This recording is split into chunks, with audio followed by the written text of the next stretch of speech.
ഉസ്ബെക്കിസ്ഥാനിലൂടെയുള്ള സഞ്ചാരത്തിനിടയിൽ താഷ്കണ്ടിൽ നിന്ന് ഷിംഗാൻ എന്ന പ്രദേശത്തേക്കുള്ള യാത്രക്കിടയിൽ ഇപ്പോൾ എത്തിയിരിക്കുന്നത് യാങ്കി ബസാർ എന്ന സ്ഥലത്താണ്. യാങ്കി ബസാർ എന്നത് ഒരു പട്ടണത്തിന്റെ പേരാണെങ്കിലും ഇവിടെ വലിയൊരു ബസാറുണ്ട്. പോകുന്ന വഴിക്കാണ് അതെന്നതിനാൽ ഞങ്ങൾ വണ്ടി നിർത്തി ഇറങ്ങുകയായിരുന്നു. ഒരു ചായയൊക്കെ കുടിക്കാമെന്ന് വിചാരിച്ചാണ് ഇറങ്ങിയത്. ചെല്ലുമ്പോൾ ബ്രെഡ് കടകളാണ് മാർക്കറ്റിലെവിടെയും. ഇവിടുത്തെ നാടൻ റൊട്ടി ലവാഷ് എന്നാണ് ഇതറിയപ്പെടുന്നത്. ഒരു ഭർത്താവും ഭാര്യയും കൂടിയാണ് കച്ചവടം.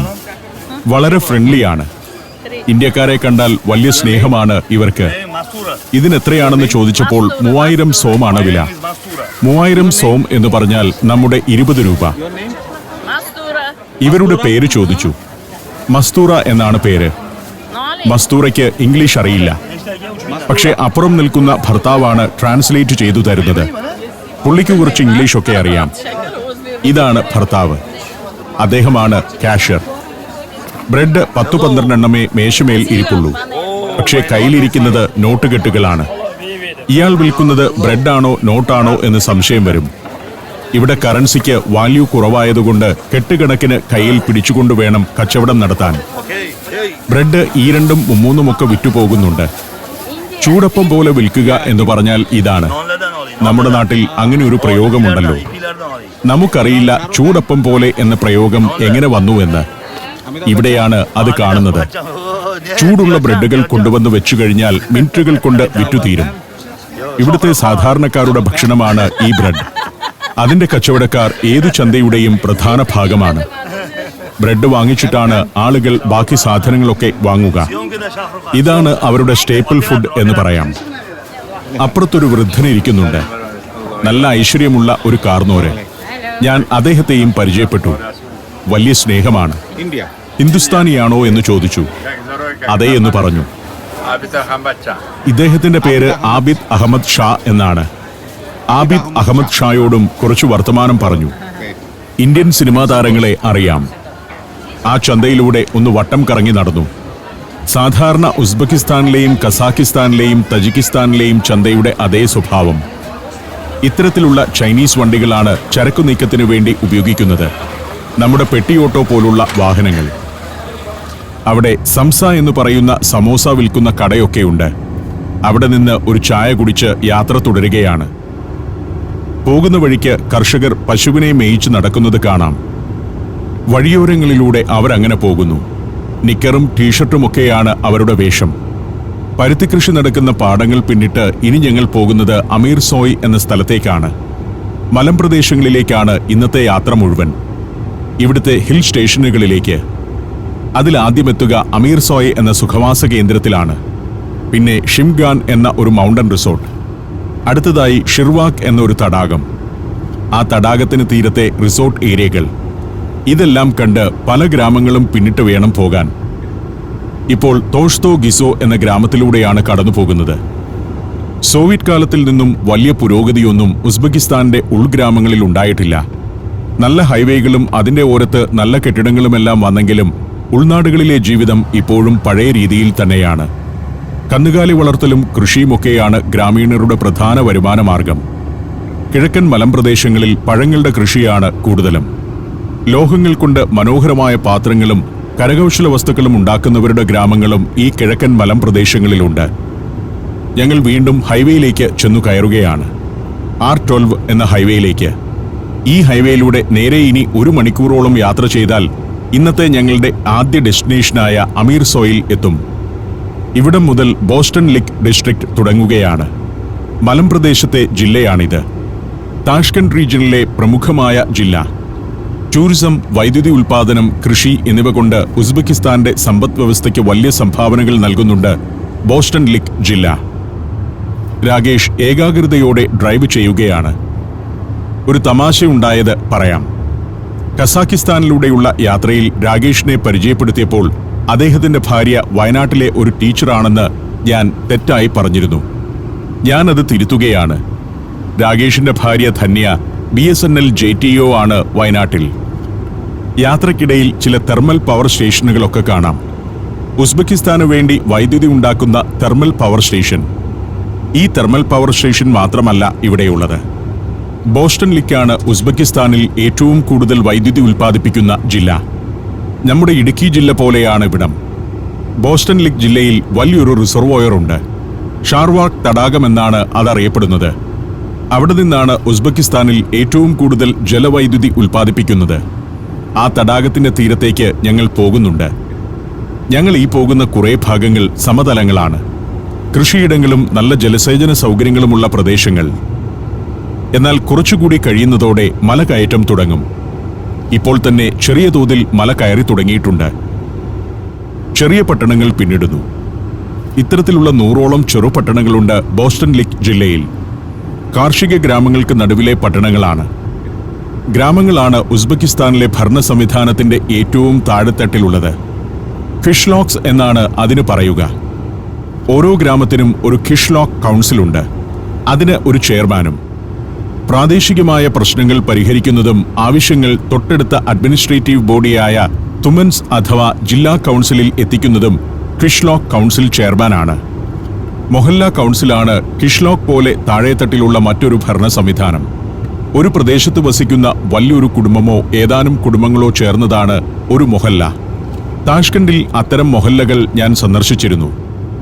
അതിനും ഒരു കൗൺസിലും ചെയർമാനുമൊക്കെ ഉണ്ട്. തുമൻസ് അഥവാ ജില്ലാ കൗൺസിലിന് മേലെ വിലോയത്ത് അഥവാ റീജിയണൽ കൗൺസിലാണ് അടുത്ത ബോഡി. നമ്മുടെ സംസ്ഥാനങ്ങൾ പോലെയാണ് ഇവിടുത്തെ വിലോയത്തുകൾ. ഇപ്പോഴും പാരമ്പര്യ രീതികൾ കൈവിടാത്തവരാണ് ഉസ്ബെക്കിസ്ഥാനിലെ ഗ്രാമീണർ എന്നതാണ് ഒരു പ്രധാന കാര്യം. ഉറച്ച കുടുംബ ബന്ധങ്ങളാണ് ഇവിടുത്തെ ഒരു പ്രത്യേകത. കുടുംബം വളരുന്നതിനനുസരിച്ച് അവരെല്ലാം അടുത്തടുത്തായി വീട് വെച്ച് താമസിക്കാൻ ആഗ്രഹിക്കുന്നു. അങ്ങനെയാണ് മൊഹല്ലകൾ എന്ന സംവിധാനം തന്നെ രൂപപ്പെടുന്നത്. സോവിയറ്റ് യൂണിയന്റെ തകർച്ചയ്ക്ക് ശേഷം മതപരമായ കാര്യങ്ങളിൽ കൂടുതൽ പ്രാധാന്യം നൽകുന്ന സമൂഹമാണ് ഈ രാജ്യത്തേത്. ഇസ്ലാമിക ചിട്ടകൾ ഇന്നാട്ടുകാർ കൃത്യമായി പാലിക്കുന്നുണ്ട്. ഇവിടെ ഹൈവേയിൽ നിന്ന് വേറൊരു ഭാഗത്തേക്ക് തിരിഞ്ഞു. ഈ വഴിയിൽ കൂടി വേണം ആദ്യത്തെ ലക്ഷ്യസ്ഥാനമായ അമീർ സോയയിലേക്കെത്താൻ. നേരെ പോയിരുന്നെങ്കിൽ ഷാർവാക് തടാകക്കരയിലേക്കെല്ലാം എത്താം. പക്ഷേ ഞങ്ങൾ വലത്തേക്ക് തിരിഞ്ഞു പോവുകയാണ്. തരക്കേടില്ലാത്ത റോഡുകളാണ്. റിപ്പയേഴ്സും മെയിൻ്റനൻസും ഒക്കെ നടന്നുകൊണ്ടിരിക്കുന്നുണ്ട് പലയിടത്തും. ഉസ്ബെക്കിസ്ഥാനിലെ തന്നെ ഏറ്റവും മനോഹരമായ ഭൂപ്രകൃതിയുള്ള ജില്ലയാണ് ബോസ്റ്റൺ ലിക്. പക്ഷേ ഇപ്പോൾ വേനൽക്കാലമായതുകൊണ്ട് കുറച്ചു വരണ്ടാണ് കിടക്കുന്നത്. ഓഗസ്റ്റ് മാസത്തിലാണ് ഞാൻ ഇവിടെ എത്തിയിരിക്കുന്നത്. ഏറ്റവും ചൂടുള്ള സമയമാണ് ഓഗസ്റ്റ് മാസം. അതുകൊണ്ട് തന്നെ അല്പം ഡ്രൈ ആണ്. മഞ്ഞുകാലത്താണ് ഇവിടെ ഏറ്റവും കൂടുതൽ ടൂറിസ്റ്റുകൾ എത്തുക. സ്കീയിങ് തുടങ്ങിയ മഞ്ഞുകാല വിനോദങ്ങൾക്കെല്ലാം ആളുകളെത്തുന്ന സ്ഥലമാണിത്. പക്ഷേ ഇപ്പോൾ കണ്ടുകഴിഞ്ഞാൽ അത്തരമൊരു ഇടമാണ് ഇതെന്ന് തോന്നുകയേയില്ല. അവിടെ ഒരു പാർക്കിങ്ങിൽ കൊണ്ടുപോയി വണ്ടി നിർത്തി. ഇവിടെ കുറേ റെസ്റ്റോറൻറ്റുകളും അമ്യൂസ്മെന്റ് സ്ഥലങ്ങളുമൊക്കെയുണ്ട്. ഒരു കേബിൾ കാർ സ്റ്റേഷൻ ഉള്ളിടത്താണ് ഞങ്ങൾ വണ്ടി പാർക്ക് ചെയ്ത് ഇറങ്ങിയിരിക്കുന്നത്. മൊബൈൽ കിച്ചനാണ് ഈ കിടക്കുന്ന കറുത്ത വണ്ടി. അതിൽ റഷ്യൻ ഭാഷയിൽ അത് എഴുതി വെച്ചിട്ടുണ്ട്. അമീർ സോയ് കേബിൾ കാർ സ്റ്റേഷനാണിത്. ഈ സ്റ്റേഷനിൽ നിന്ന് കേബിൾ കാറിൽ പോയി മലമുകളിലെ 2 സ്റ്റേഷനുകളിൽ ഇറങ്ങാം.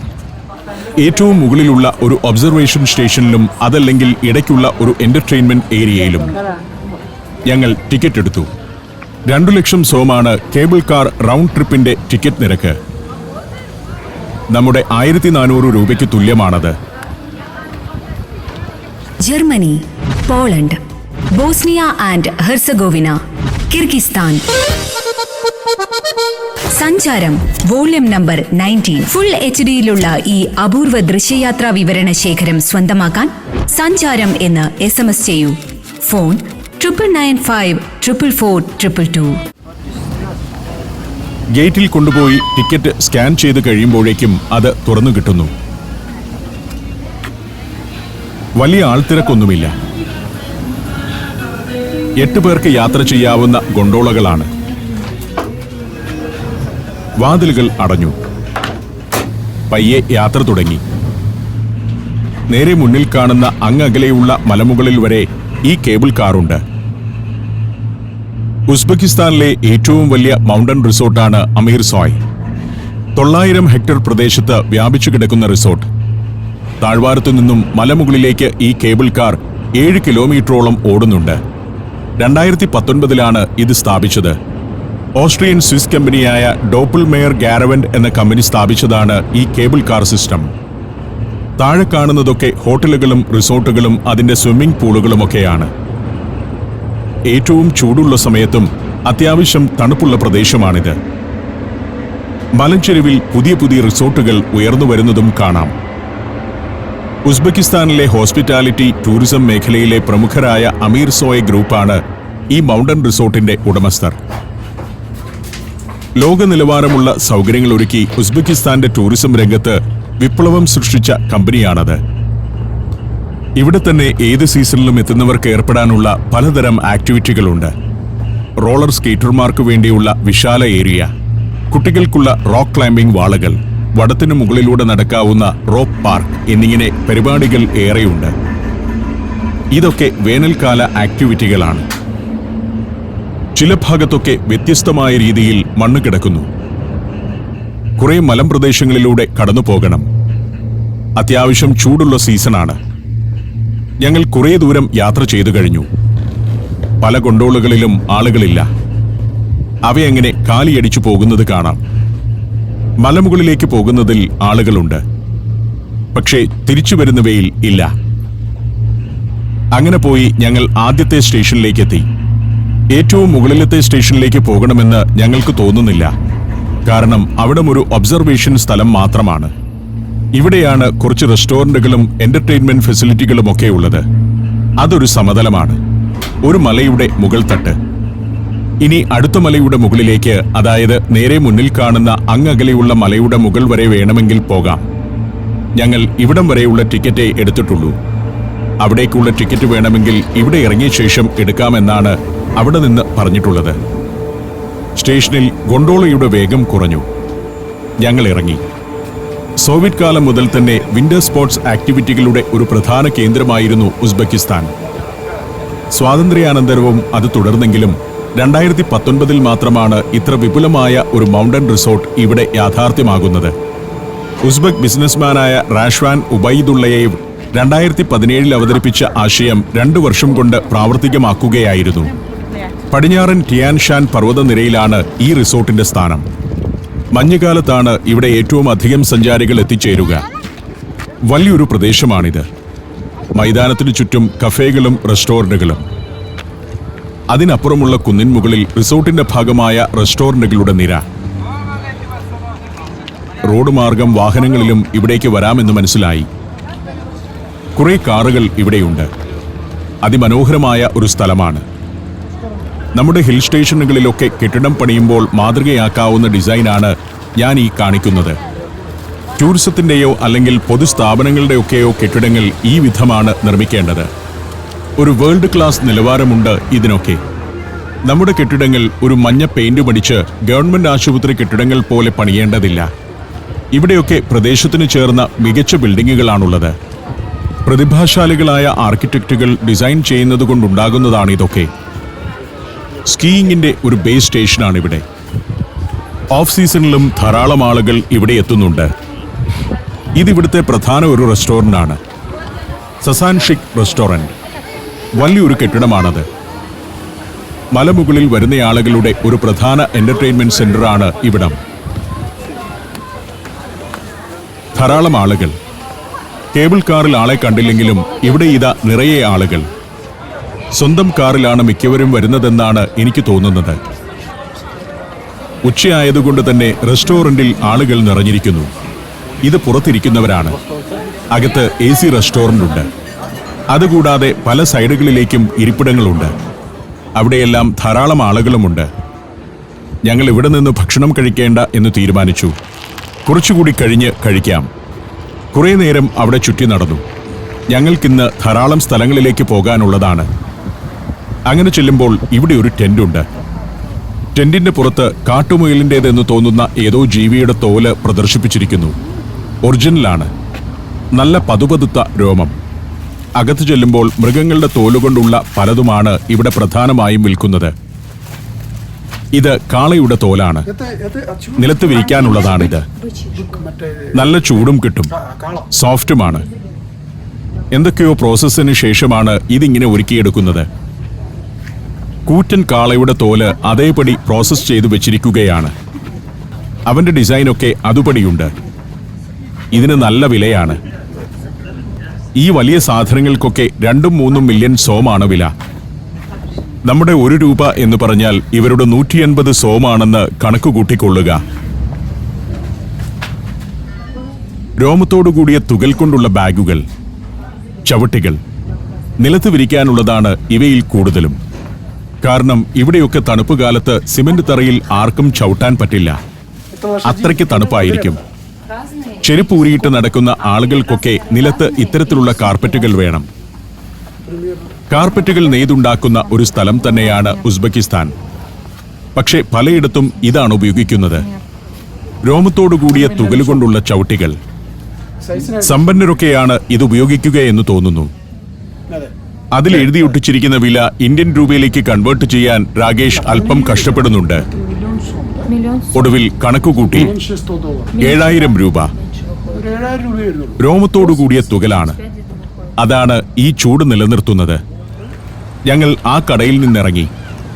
അത്തരത്തിലുള്ള കുറെ കൗതുക വസ്തുക്കളും സുവനീറുകളുമൊക്കെ വിൽക്കുന്ന കടകളുണ്ട് ഇവിടെ. യാത്ര തുടരണം. കുറേയേറെ കാഴ്ചകളിലേക്ക് ഇന്ന് പോകേണ്ടതുണ്ട്. ഇപ്പോൾ തന്നെ ഉച്ചയായി കഴിഞ്ഞു. അതുകൊണ്ട് നല്ല ചൂടുമുണ്ട്. മലമുകളിലേക്ക് ഇനി പോയിട്ട് കാര്യമില്ല.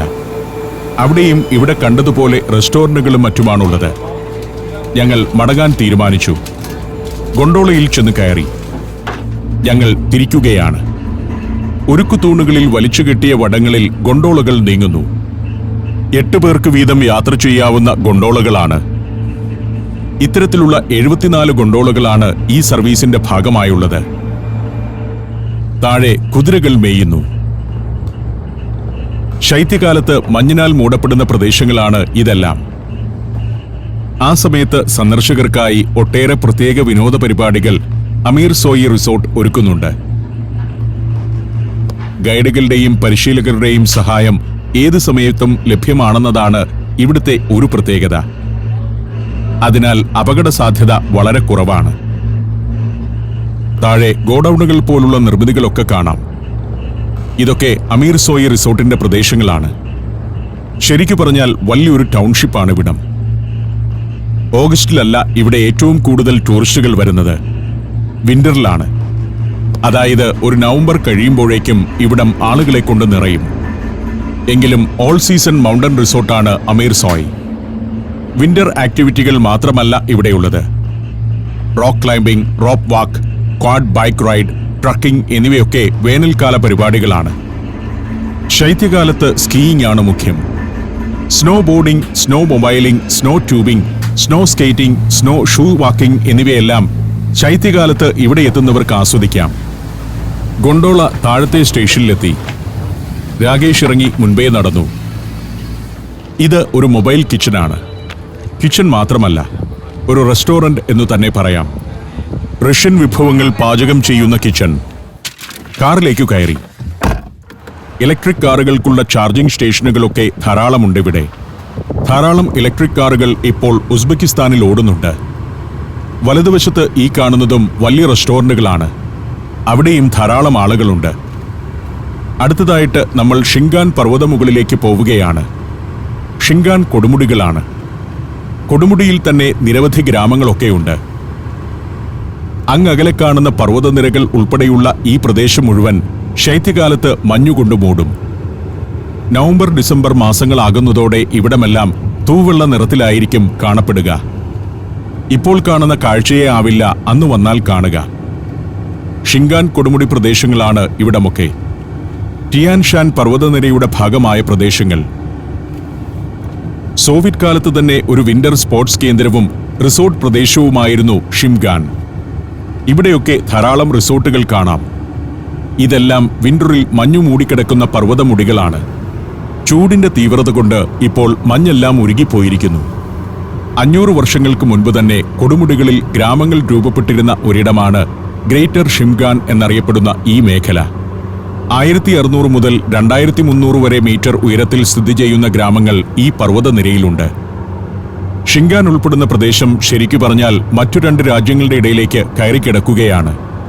തജിക്കിസ്ഥാന്റെയും കസാക്കിസ്ഥാന്റെയും ഇടയിലേക്ക് കയറിക്കിടക്കുന്ന ഉസ്ബെക്കിസ്ഥാന്റെ ഒരു മെലിഞ്ഞ പ്രദേശം വഴക്കുകൂടി വാങ്ങിച്ചതുപോലെയാണ് അതിന്റെ കിടപ്പ്. കാരണം ഇവർക്കത് സുപ്രധാനമാണ്. ഇവിടുത്തെ മഞ്ഞുമലകളിൽ നിന്നൊഴുകുന്ന വെള്ളമാണ് താഷ്കന്റ് റീജിയൻ ഉൾപ്പെടുന്ന ഉസ്ബെക്കിസ്ഥാന്റെ വലിയൊരു പ്രദേശത്തിന്റെ ജീവജലം. കൂടാതെ പവർ ഹൗസുകളൊക്കെ പ്രവർത്തിക്കുന്നതും ആ ജലം കൊണ്ടുതന്നെ. ഉസ്ബെക്കിസ്ഥാന്റെ ഇലക്ട്രിസിറ്റിയുടെയും ശുദ്ധജലത്തിന്റെയും സോഴ്സ് ഈ ജില്ലയാണ്. അതുകൊണ്ട് തന്നെ സോവിയറ്റ് യൂണിയൻ വിഘടിക്കപ്പെട്ടപ്പോൾ ഇവർ ഈ മേഖല കൈവിട്ടു പോകാതെ സംരക്ഷിക്കുകയായിരുന്നു. ബോസ്റ്റൺ ലേക്ക് ഡിസ്ട്രിക്റ്റിൽ ഉൾപ്പെടുന്ന പ്രദേശങ്ങളാണിത്. ഇനി അധിക ദൂരമില്ല നമ്മുടെ ഷിംഗാനിലേക്ക്. ഷിംഗാൻ ഒരു മലമ്പ്രദേശ ഗ്രാമമാണ്.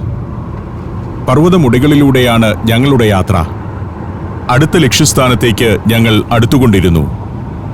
അധികം താമസിയാതെ ഞങ്ങൾ ആ ഷിംഗാൻ ഗ്രാമത്തിലേക്ക് എത്തുകയായി.